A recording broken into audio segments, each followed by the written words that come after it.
How's it, guys? And welcome to the Division Info Show. I'm very happy if you are joining us on the live stream, and we're gonna give you some details about what happened this week and where the divisions are, and we're gonna talk about a couple of other stuff. But before I get started, let me just do the quick welcomings.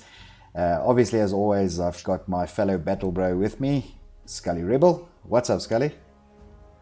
Hey, Jaco, how are you doing? Yeah, it's all good, bud, all good. And then, of course, we've got Kabir with us on the line as well. Kabir, what's up?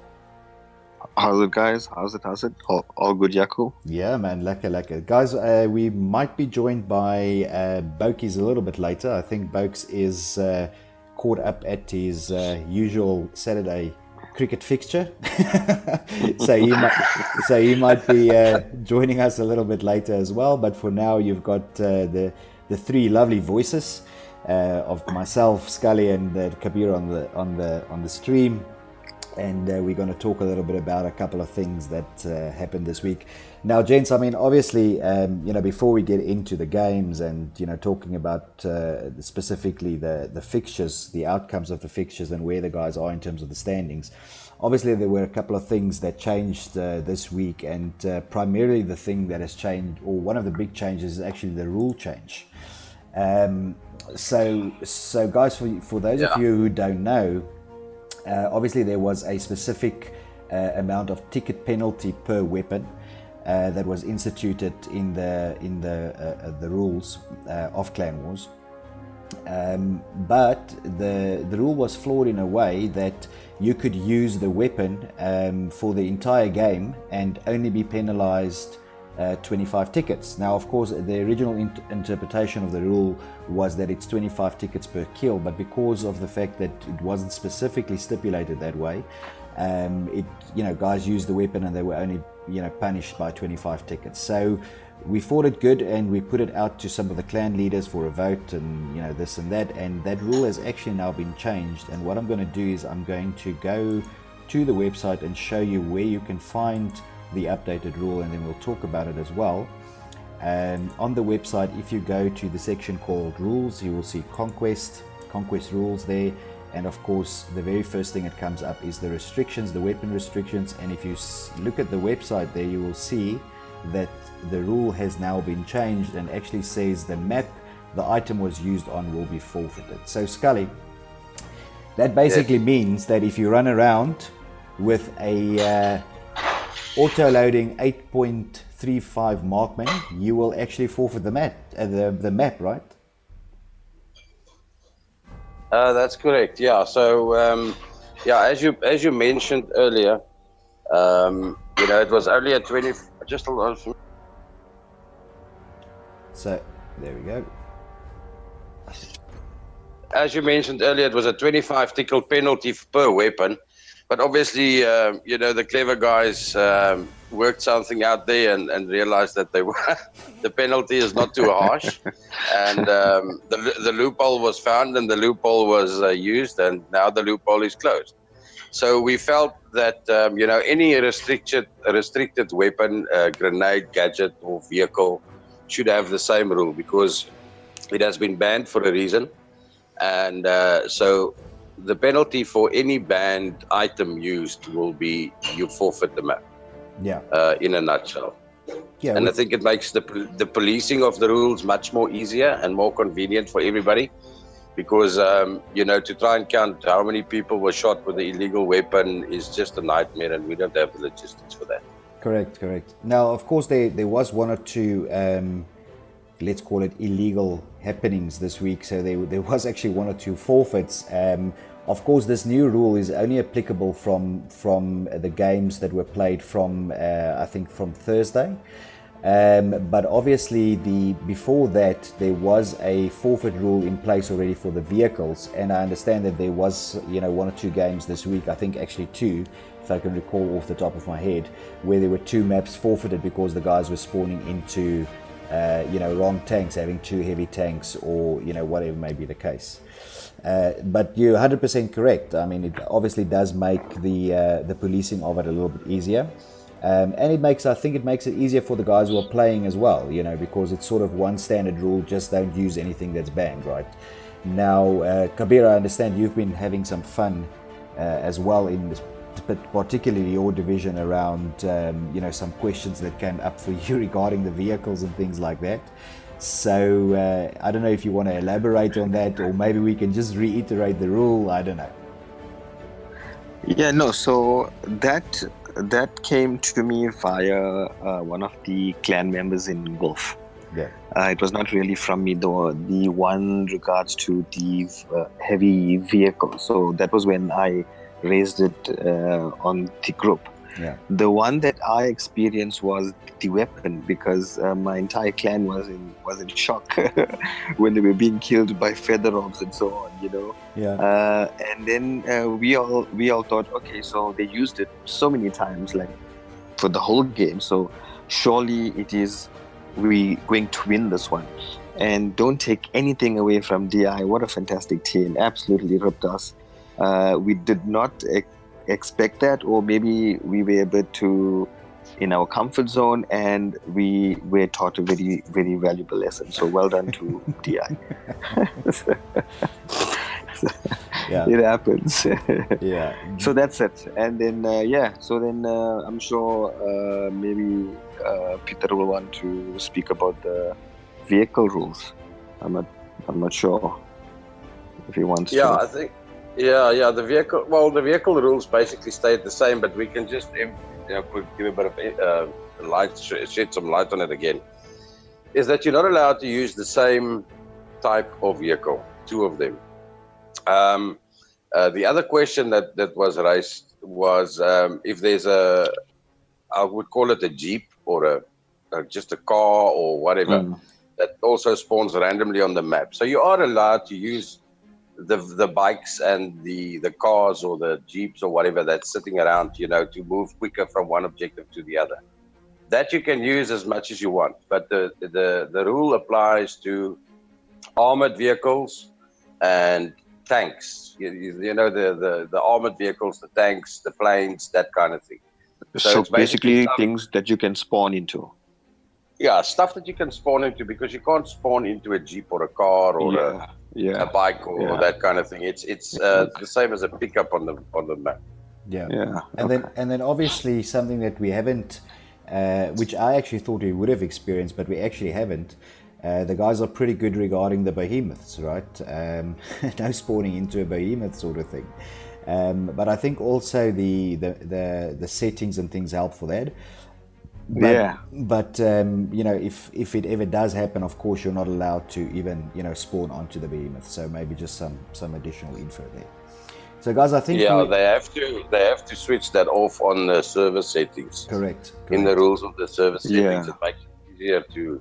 Because if that thing spawns on if it spawns on the map or in a game, guys will definitely spawn in it. I mean, there's no doubt about it. Yeah. 100%. So it's better or safe just to switch it off and make sure that you look at the server rules and all of that. Everything is on the website, so it's easy to get hold of and just set your server up accordingly.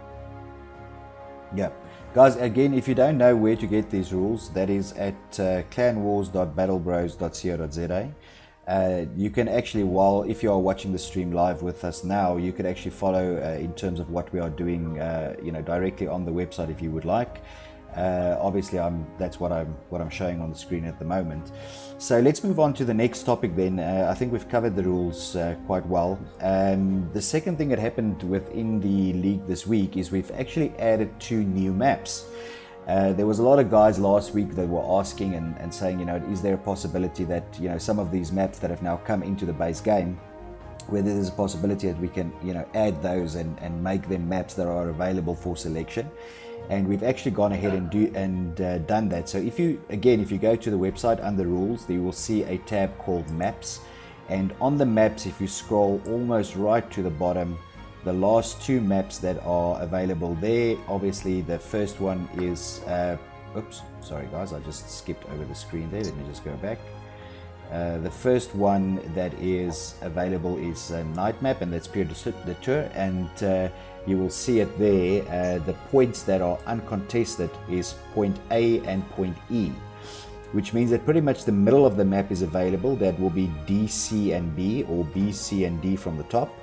And I think this is a nice map to have as an addition, especially the fact that it's a night map, and also the fact that it's also one of those maps where you can spawn vehicles. Correct, yeah. And obviously the two maps that you that might be of interest, for your clan to hold will be B and C, because they're closest together. Yeah. So I think the team, whoever holds those two flags, will definitely take the game. But it's an interesting twist, because obviously we take the rules that we have as we try and stick to. The majority of the rules are based on international rules, or the BFN and those kind of websites who also offer what we do. But so we try and keep it standard. So when the guys move from one game, from one league to another league, to the international leagues and so on, so that they're still comfortable with the rules. Yeah. But the thing is, on that side, is they're a bit behind, if I can say it. They lag behind in updating some of the rules, and especially bringing in new maps and stuff like that. Yeah. So we've added that, which I think is a good addition to them, because some of these maps have just been played to death. Yeah, and I think the night maps, specifically, irrespective if they're now part of the base game or not, I mean, I really like the night maps, because it offers something a little bit different visually than some of the day maps as well. So I mean, it's a very pretty map for those of you who have played it, and because it's now part of the base game, I've seen it actually come up more and more in in some of the servers as well. But that's the first map. The second map that has been added as well is also a night map, and that's Novell Nights. Now, the interesting thing about Novell Nights is that the two outlying flags, so what we've closed off there for non-contesting, is flag A and flag F, which pretty much leaves that diamond shape in the middle, the B, C, D, and E flags. And this map, what I particularly like about this map is that there's quite a bit of ground cover. Even though there's a lot of open areas, there's quite a lot of ground cover on this map. Sort of in the middle, close to the bridge where it crosses, and where there's some of those broken buildings and that sort of thing.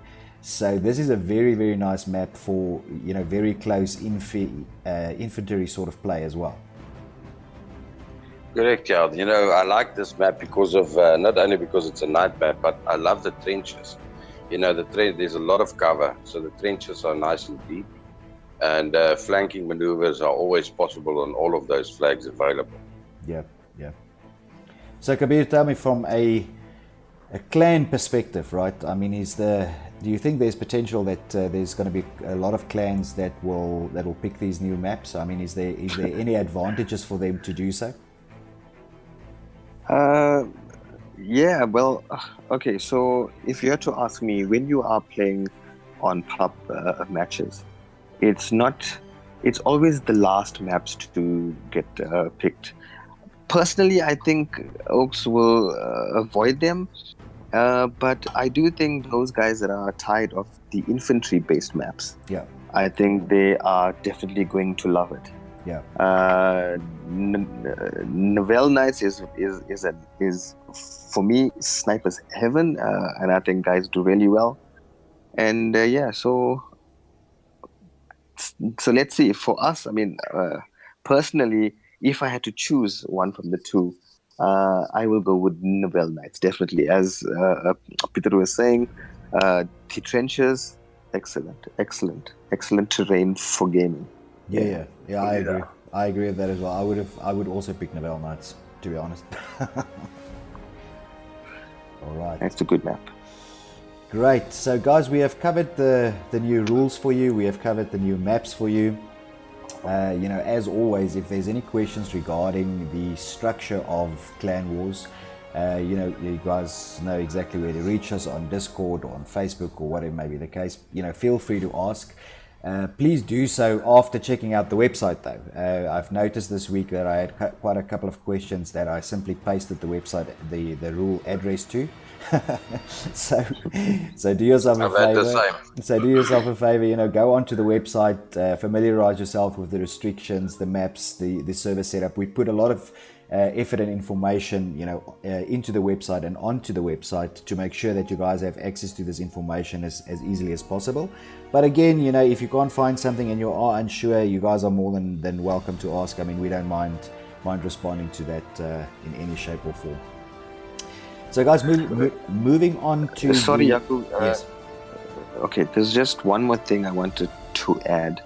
I just want to remind the guys. I think I've seen one dispute which got a little bit. I wouldn't say out of hand.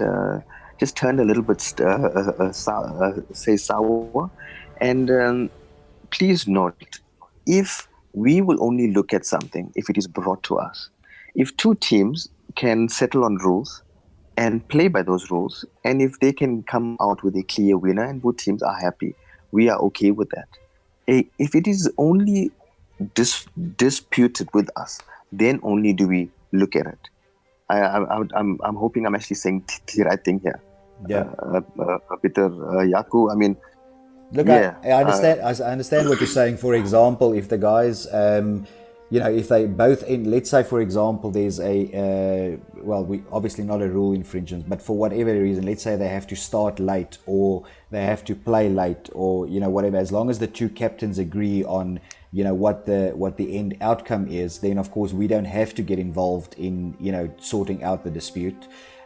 Obviously, if there's a dispute and the two captains can't come to an agreement or feel that they don't want to be involved in finalizing the dispute, that's obviously why we are here as well.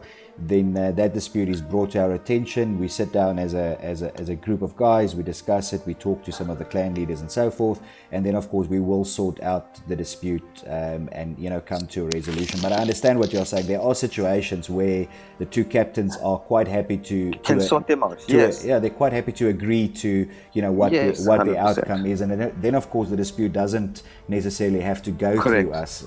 We very interested though in the end score and whether both agree that was the end score. So I know what you're saying. Yes, that's it. Yeah, there's just one thing I want to add to this, and which is punctuality. We've had various games that have been arranged for a certain time, either 8 o'clock, 8:30, or 9 o'clock. And we see that a lot of these guys only start joining the server at that time, which means that you'll have, and I'm going to use this as an example now. Now, I'm not sure of what happened in the background there, but the game that AOV played against Red this week, we were watching the stream and we saw that, AOV was on time, and we saw the Red team was circling to get another two guys in there. Now, I understand that there's connection problems and all of that kind of stuff, happening at the moment with updates and so on. But I feel that if you try and join, as the rules say, the courteous rule there that says that please join at least 15 minutes before the scheduled time of the match. The match might start on time, and if not, maybe like 5 minutes later, which is fine. But if we move into 20 minutes past the time that you should have started, that's a bit of a problem, because everybody's time is precious at the end of the day. So we are looking at, we're going to see how it goes this week, but we are looking at adding a penalty in there if your team is not ready to go on the specific time, and we'll give you a grace period of maybe 15 minutes, because you've got 15 minutes before the game starts and 15 minutes after the time that you've given or agreed to that the game will start. And if one of the teams is not available 15 minutes after the game, the set time, there will be penalties will be brought into it. But we'll discuss it with the rest of the clan leaders and everybody involved, just to get everybody on board on that. So that's currently what is on the table. So I want you guys to be mindful with when it comes to time. We've got to be a bit more strict with that. But we'll definitely share the info as soon as we have it. More details to what we feel will be a fair time or a grace period that you will be allowed to, start the game and so on. Yeah, and look, obviously, it's not. It's a punctuality thing. It's a respect thing. And besides all of that stuff, I mean, if you think about the amount of games that were streamed this week, I mean, we had more than 12 games that were being streamed this week, and it's also the streamers. They sort of set up their times. They set up they make sure that they're there. And even for the people watching at home, if you're watching a stream, you don't want to, sort of sit at the screen and have to watch for 10 or 15 minutes at, some random floating camera before the action really starts, right? So at the end of the day, being functional sort of, helps out everyone, right? Yeah, the thing is, if you don't move around while you're sitting in that lobby waiting for the other team to get their stuff sorted or everybody to join, is if you don't move around, the server is actually going to kick you. Yeah. So you might get kicked and then you're going to, have this trouble of joining again and all of that. So it's trying to avoid all of those problems and just have a smooth match from start to finish. Yeah. I know it's in rare occasions that this happens, but when it does happen, it's really a pain in the ass. Yeah, it is. All right. Guys, I think we've covered that. I think it's good for us to move on to the standings. So again, if you are following along on the website, that's under the tab called Standings. And if we go to Division 1, you can see that at the moment, most of the teams have played their 2 games or most of the teams have played 2 games. Of course, Division 1 started a week earlier than the rest of the divisions, and that's why they're on 2 games played, barring LGD and MRU, which are actually playing each other tomorrow, I think. Yeah, correct. So there's still obviously opportunity this week for the scoreboard to change. Again, LGD stand a chance to take another 3 points there, or MRU take a chance to take another 3 points. So at the moment, it's those are the 2 places that can really still sort of swap around. But as it stands right now, we've got AOV and DPS at the top, sharing let's call it the top position for now at 6 points. Both of them had 2 games. Both of them had 2 wins as well. Therefore the 6 points there. Now I must tell you that the interesting thing for me here is that DPS this week, I was actually watching their game and they had a killer of a game. So that AOV. AOV was playing Red. You just mentioned before Scully. Then and Red, of course, they didn't lie down, right? I mean, at the end of it, AOV obviously took it, but that was a really, really good game to watch between AOV and Red, as well as the DPS game was also great to watch. I don't know if you guys picked up on any of the specific games in Division 1 this week, Peter or Kabir? Yeah, I watched the one that Dutchman actually streamed between Red and AOV. So Red obviously AOV took it, but Red, they played well. Yeah. They the way that they flanked and defended and attacked and tried to get some of these flags back. Yeah, no, they played a good game, man. Yeah, totally agree. Now, obviously, the other game. Sorry, Kabir, did you want to add to that? No. I was just going to say, it was the first week. We were really, really busy trying to get our conquest game up. Yeah. So I didn't watch any of the Division 1. So everyone was quite chuffed for week 1. Yeah. Then obviously, the other game that I watched was the DPS and Wolf one, which was again, also a killer of a game. How do you? I mean, Wolf is such a good team, right? But DPS, these guys have been around for a long time. They've been playing together for a long time, and you could actually see in that game just how organized they were. So, I mean, that was, if you guys didn't catch it, it is available on a stream, also a killer of a game. So definitely I can see, the reason for those 2 teams being in the lead of the score at the moment. And then obviously, we'll see tomorrow between LGD and MRU, who will come out on top of that. I'll actually be watching that game if it's being streamed, because I'd really like to see what happens there. Yeah. So guys, that's the vision. Yeah. Sorry, man. Yeah, no, I think the other game was at Mad versus OSB. if I'm not mistaken. Yes, that was Mad versus OSB. Did you watch that one? Yeah, not the whole. I didn't have time to watch the whole match, but some of the tactics that I saw that OSB did there was really good.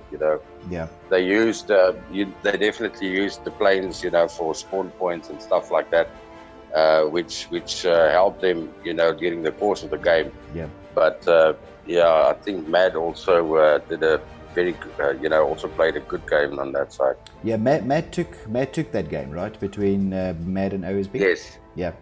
Yeah, correct. They did. Cool. Right, guys, moving on to Division 2 then. And this division, of course, it's the first week that Division 2 played their game, so you can see everybody games played won. And I think, a team that I would like to, I unfortunately not got to see a lot of these games, the Division 2 games, but I think a team that, there's two teams that surprised me here. I think DI is one of them. And the other one is ONEP that surprised me as well. So one night in Brackenfell. Yes. Those guys surprised me as well. Obviously, how what the standings look like at the moment. The five teams that are on top at the moment, all with equal scores. There is 4Q is there. Then we have DI, we have MDK, we have ONEP, and then we have S187. So those are the guys that are sharing the top spot at the moment. Of course, that is the closing for the week, the score sharing for the week, because everybody has played their games already. So probably already organizing on next week's games. So I'd love to see how that goes down. But I mean, these guys, 4Q, DI, MDK, ONEP, S187. I mean, these are all teams that really push hard, really had good games. Obviously, there were, teams like Lots who took, one or two other games in between that, but didn't manage to take the win. Guys who I actually wanted to watch, but unfortunately missed them, was the EMC guys. And then I really, really wanted to watch the gig game also. PF, unfortunately, I didn't see a stream of. I think they had one. I can't recall, offhand if they did or not. And then SNLV is always a bunch of funny guys. From a when they post and that sort of thing. But they are serious contenders, right? So Division 2, very strong league, but those five teams sharing the points at the moment. Yeah, Kabir, I think you can give us a bit more insight on that one. You guys were actually playing there. How was your game that you played? I can hear you want to rub it in. I'm definitely going to only talk about my game, our game. And as I had mentioned earlier, I had called out 3 or 4 strong guys in a team, but it seemed as if every time I spawned, I just got shot. I just didn't know what was happening. And they played very well, Slangfell. I think they're definitely going to finish top 3. Absolutely brilliant team. And PF, if I can just talk on PF, them, I mean, they're such a good group of close-knit friends, I think. I think they all know each other, so they're more of a closed clan and very strong. Folkmate, Big Boot has done wonders with Folkmate, unbelievable chap and clan. And when we first met our last league game, it was a draw 2-2. We were not happy with that result, and neither were them. So can't wait for that game as well. And Kabir, as you guys have mentioned. Kabir, so tell me very quickly, right? I mean, you obviously heard me saying that SNLV is always the funny guys because you always do funny posts and you always have something funny to say. Hence the clown logo, right? But and right in the beginning, you guys actually said that you weren't really going to be competitive. But I mean, I saw a different side of the clan when you were playing this week, right? I mean, there's a serious competitive streak developing. It seems like. Yes. I mean, just like every other clan, we went through ups and downs and lost people. I think Peter can also shed some here. Yeah. It is absolutely amazing what clans go through. I'm trying to think of one clan that did not, and I failed. But so we initially just wanted to be a social clan and so on, but obviously that need developed and just to win. And then I wanted us to be stronger and stronger and stronger, and I wanted us to compete because nothing beats getting riled up for the entire week, getting your game on, and if there's a stream going on, the guys are all. It was, yeah, I mean, the guys are all pumped. It is an amazing thing. So Yeah. What happened there? Did we lose Kabir? I think Kabir's connection might have gone a little bit down there. There we go. So hopefully, there we go. Are you back, buddy? Are you back? yes. How long did you lose me there? Because I just spoke and spoke and spoke. But you got No, we got 95% of it. Don't worry. Okay. you Good stuff. you got so excited your line just decided I can't handle anymore. All right. True story.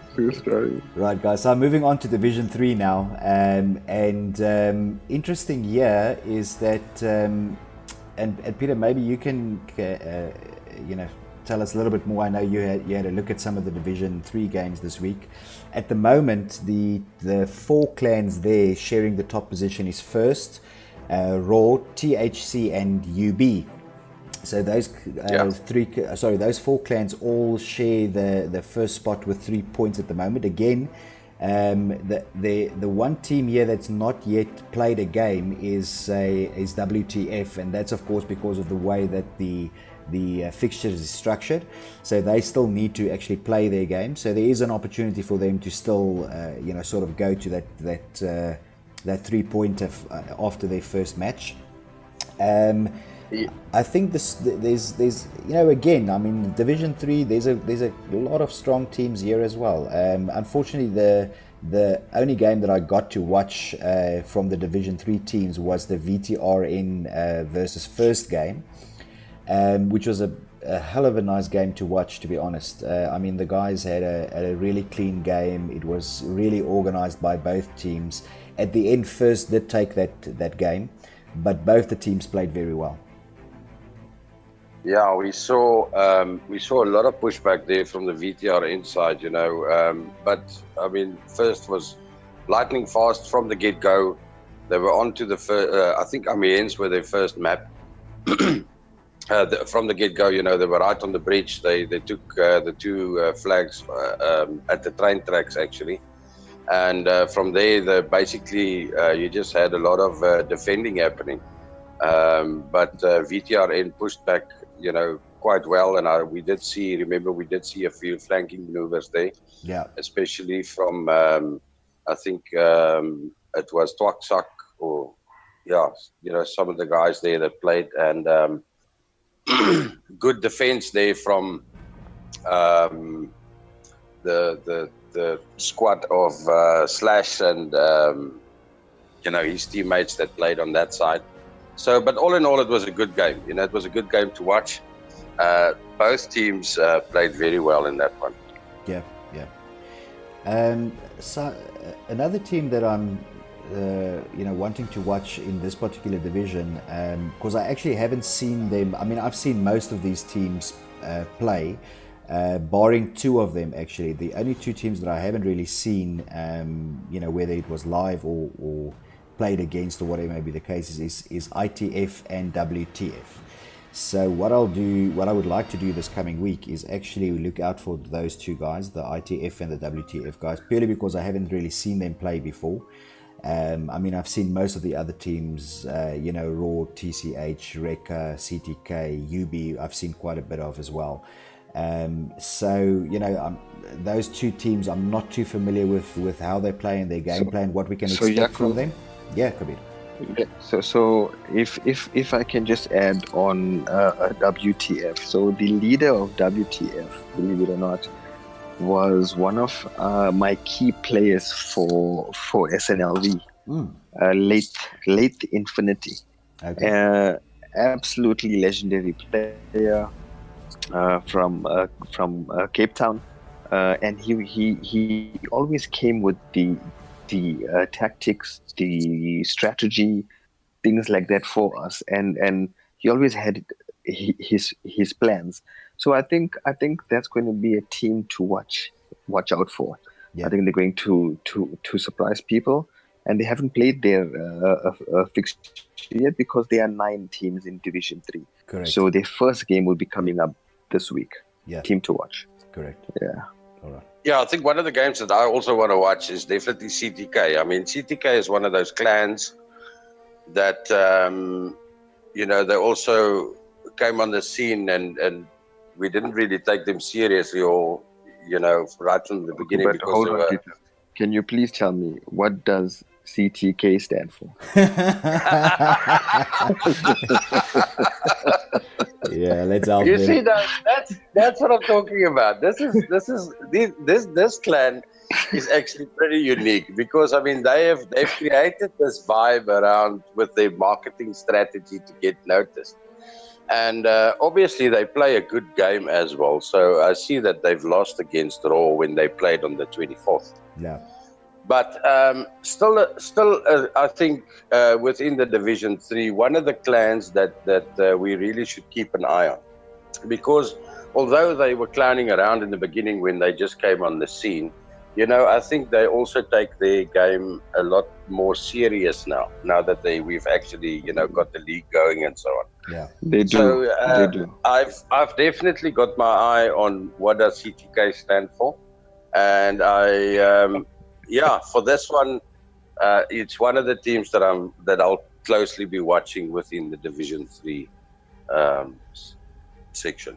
yeah, yeah, 100%. I Right. I think I think Raw's gonna do really really well in Division 3 and VTRN and WTF. Let's see. Yeah. Right, guys. If we're done with Division 3, I'm going to move over to the last division, which is Division 4, and you will notice if you are watching the screen that there are some differences on Division 4. And Yeah. I think the first thing to call out before we even get to the scoring is that you will notice that a team called WDG is no longer in the division. And I had a couple of questions, via Facebook and Discord and this and that on, what happened. And I guess the best answer that I can give to you guys is that unfortunately the league is very time dependent. There's a lot of work that goes into the league at the background in terms of putting the scores on, getting team information, getting games scheduled. There's a lot of things that happen at the back. And unfortunately we couldn't get the information that we required from them in time. So a decision was made by the panel to actually drop them from Division 4. And a strange thing happened is that there was immediately other teams available that wanted to call it, they wanted in on the gig, Correct. right? So we actually added a team called MRU2, which is call it a smaller team of MRU. Again, guys, I want to make it very clear that Division 4 is not a skill-based division. It is purely a division created for smaller teams or teams that can field less players at any given point in time. So absolutely no, it's not a skill-based division. Now, from that Yeah. perspective, sorry, Peter, you want to say something? Yeah, I just want to add to that. It's not only the smaller teams. We've got large clans. We've got clans with an excess of 20 to 30 members. And when you have when you have a league like in Conquest, which we're having now at 12v12, we understand that there are some players that's available that want to play and participate as well. And that's why you will see a Mad S, which is the Mad Social Clean, and MRU too. So that's actually, it's still MRU, but it is some of the players that also want to play. But obviously, you're going to field your 12 best players within the Conquest League. So we've added the Division 4 in order to accommodate the rest of the players that also want to participate, and hence we did what we did in this case. But we are going to change this in future. We had a discussion, and there were some good ideas that came during the course of the week. So we're definitely going to change this, and we'll give you more information about this when closer to the time. But we're going to change the structure a little bit. But in future, we are going to, whenever we have the conquest, we will definitely accommodate, a smaller game mode as well, like we have in Division 4 at the moment, to accommodate not only smaller clans, but bigger clans with more players that also want to participate. Because, I mean, to have 12 players play and 20 hours sitting on the sideline, we feel it's a bit unfair, and we want everybody to participate. Yeah, 100%. So, guys, just to get to the standings then, obviously, again, there, everybody has played their games for the week, so this is the final standings for week 1. The teams sharing the top position there at the moment is Hussein, Royal, and TRC. So from that perspective, look, I mean, obviously we've got Mad there, or Mad S there, which is the Mad Social team. We've got MRU2 there, and we've got Save there, at the bottom spot at the moment. Well, actually not at the bottom, they're sharing with MRU2 at the moment.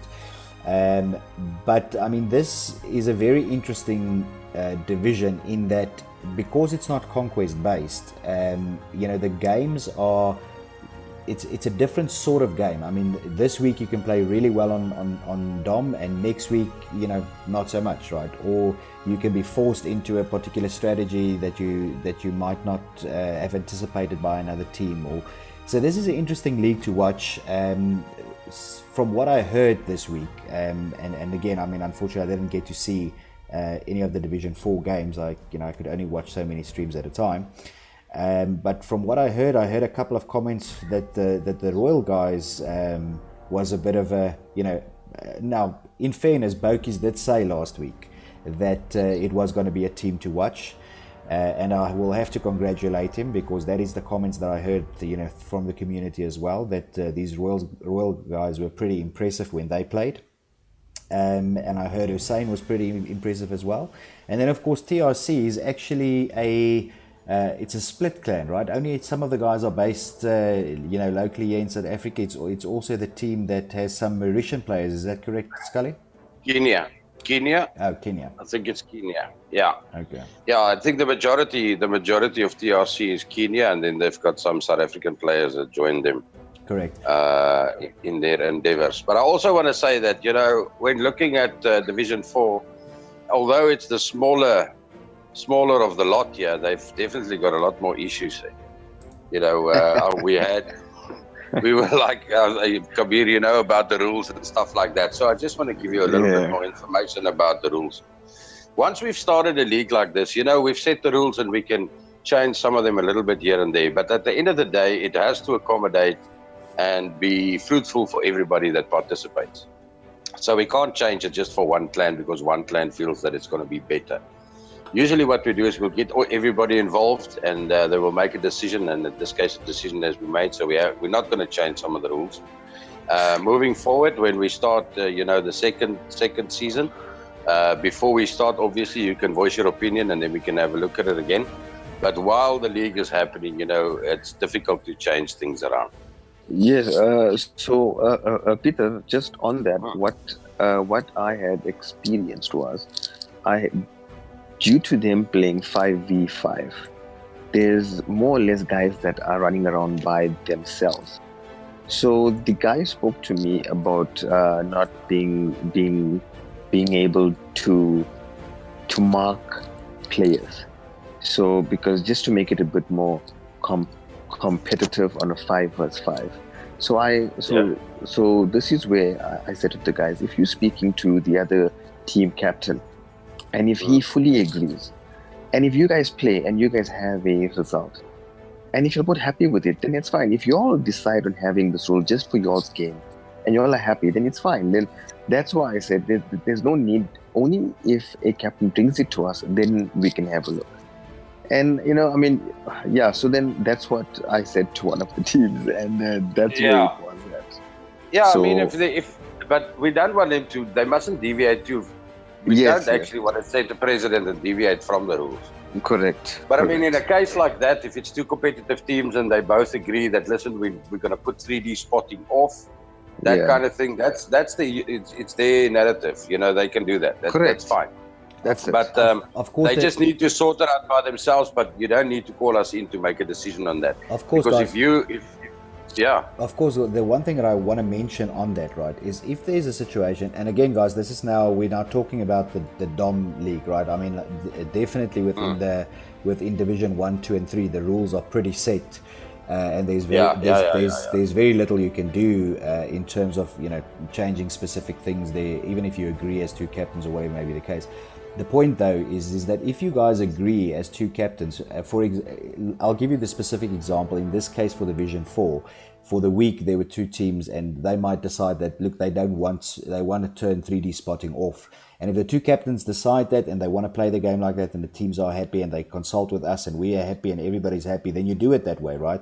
But understand then very clearly that if there is then a dispute, there is very little that we can do about that dispute, right? Because we can only manage things that are set within the rule set. So I just want to make that very clear as well, that if there is any discussion of captains agreeing on a specific thing and being happy with the outcome, then also understand that if there is then a dispute, it cannot be sort of asked of us to settle that dispute, because it is outside of the rule set that we put down. But correct. I think the most important thing to mention here is that we are bringing it up on the stream today because there was a situation where it happened this week. It is definitely not something that is encouraged, in Division 4, irrespective actually in all divisions, right? It is a good thing if two captains can come to an agreement and agree to something specific, but the rules and things like that are set there, not only to guide the game and to make it, as competitive and as structured and as fair for both teams as we can, but it's also there to assist us that should there be a dispute of any sort of nature, that the dispute can actually be resolved. And sometimes, if you change something, then you can't actually resolve it. You can't actually resolve the dispute because you're removing the mechanism by which the dispute can be resolved. So just bear that in mind as well, right?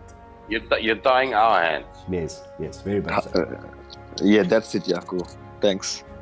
Right, guys, so that is your standings then for the week. I think we've spoken at length about every division, about teams that we think are, coming up and teams that have impressed us and that have shown skill and good games, bad games. We've talked about the rules, we've talked about the new maps. So, if there's nothing else to talk about, then I think we have talked about what we needed to talk about today. Yeah, correct. Yeah, I just want to, on a side note, just congratulate, all the teams that were playing and winners and, the guys who put a lot of effort into the games this week. We want to wish you all the best for the week that's coming and the following weeks. And LGD versus MRU tomorrow night. I think it's 9 p.m. So I'm not sure who's going to do the stream on that one. But if you guys can maybe show your support and, watch the game, we'll appreciate that. Excellent. Kabir, from your side, any final thoughts? Yeah, I hope SNLV beats Lots this week. That's it. Selfish, buddy. Selfish. Sorry, guys. I have to be. We need to win here, So that's it. Excellent. On a serious note, I think big thank you to all the teams, clan captains, you guys as well, Jakub, Peter, Box. I think the guys doing a fantastic job. Thanks. Thank you. Great, man. Great. That's it. Yeah, that's awesome. And I just also want to mention there that, we've seen some of the guys getting into some other game modes and as well, which is, I think it's the